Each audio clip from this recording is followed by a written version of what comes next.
Welcome back. Stricter banking regulations are becoming an obstacle between aid groups and the people who so vitally need their services.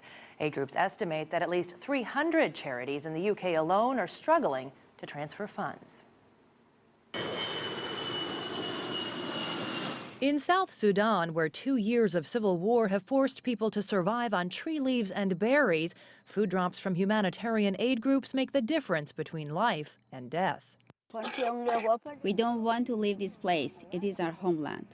And in Syria, where 5 million are refugees and 7 million are internally displaced, medical services and food also come from groups like the Red Crescent. The quantity is good, it's acceptable, but we need the aid to be continuous and permanent. But it's not continuous or permanent. In fact, the UK's Charity Finance Group says as many as 300 charities have had their bank accounts cancelled or money transfers delayed because of stricter banking regulations broadly known as de-risking. The difficulties they've had in transferring money have meant that projects have been delayed. Sometimes vital humanitarian assistance hasn't reached its final destination. Some charities and NGOs had to think about pulling back altogether from some quite high-risk zones like Syria or South Sudan or Somalia. After the September 11th terror attacks and in the wake of the Arab Spring, government regulators began to crack down on money transfers in an effort to keep the funds out of the hands of terror groups. Charities need to communicate a lot better with their banks to make sure they understand the nature of the work that they're doing, the due diligence procedures that they undertake in order to protect their assets, and also to understand some of the concerns that banks have about the risk of resources falling into the wrong hands. A World Bank report released last October shows nearly half of the 82 money transfer operators surveyed have lost their bank accounts over issues of profitability and regulatory scrutiny. These problems aren't man-made. They can be solved by man-made institutions like governments and regulators if they have the willingness to do so, but it requires them to be realistic. Because while charities and NGOs can mitigate the risks of delivering aid in conflict zones, Andrew O'Brien says they can never eliminate it. And for more on this subject, let's cross now live to Bill Stutz. He is the senior counsel at the international law firm Baker Botts. Bill, we're so glad you could join us. Good evening. Thank you for having me here. So give us the broad outlines. Why is this happening and why is it happening now? Well, what we see here is essentially a conflicting result of two different sort of systems. One system is that for the strong and increasingly important ways of essentially protecting the financial system from abuse for money laundering and terrorist financing activities, as well as after the financial crisis, an increasing concern with the riskiness and remediation of the riskiness from the banking system. And then a third thing related on that same side is the power of economic sanctions, which are intended to prohibit people from transacting financial transactions with people or in areas that our governments want to isolate. On the other hand is the important work of the charities in particularly war-torn or strife-driven environments. On the first hand, we have a need for a lot of information. On the second hand, oftentimes that information isn't available.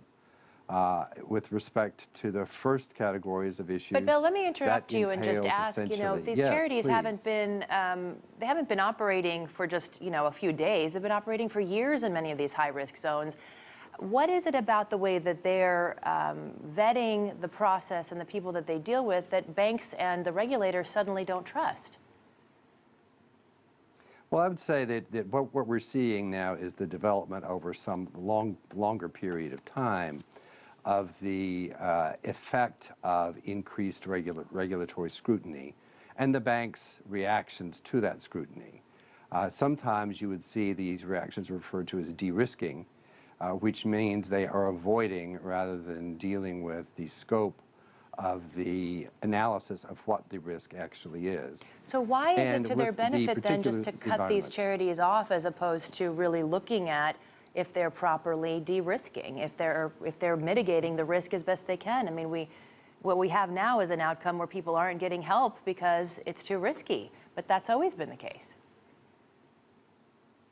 One of the issues that we see in that sort of environment is the question of the bank's concerns over whether they will be regulatorily restricted and subjected to penalties for not having the appropriate amount of information in their structures. They're afraid of getting cracked down on. And sometimes the charities can't do that.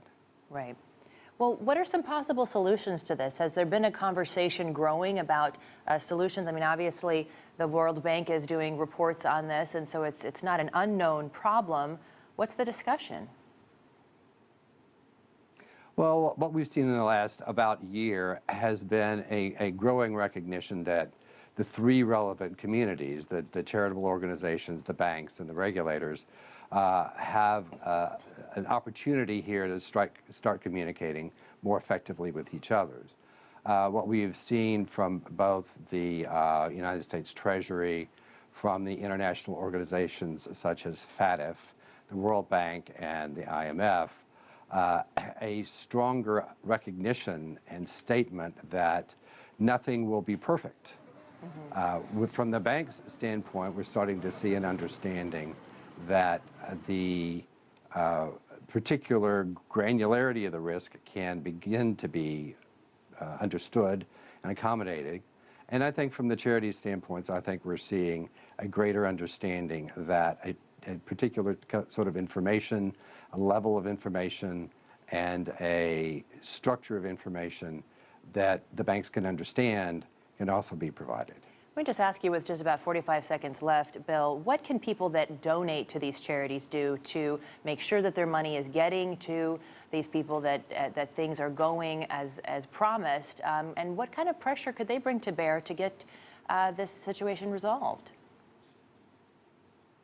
The first thing I'd say is if someone wishes to donate to a charity for a particular cause, to look into and use the information available for that particular charity, and that gives you an idea of where their work is done, what they're contributing to, and where they stand with the particular governments.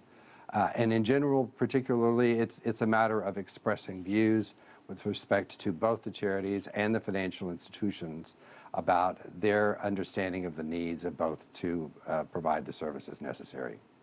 All right, our thanks to you, Bill Stutz, coming to us from Austin, Texas. Thanks for your time. Stay with us. The latest Asia business headlines coming your way next.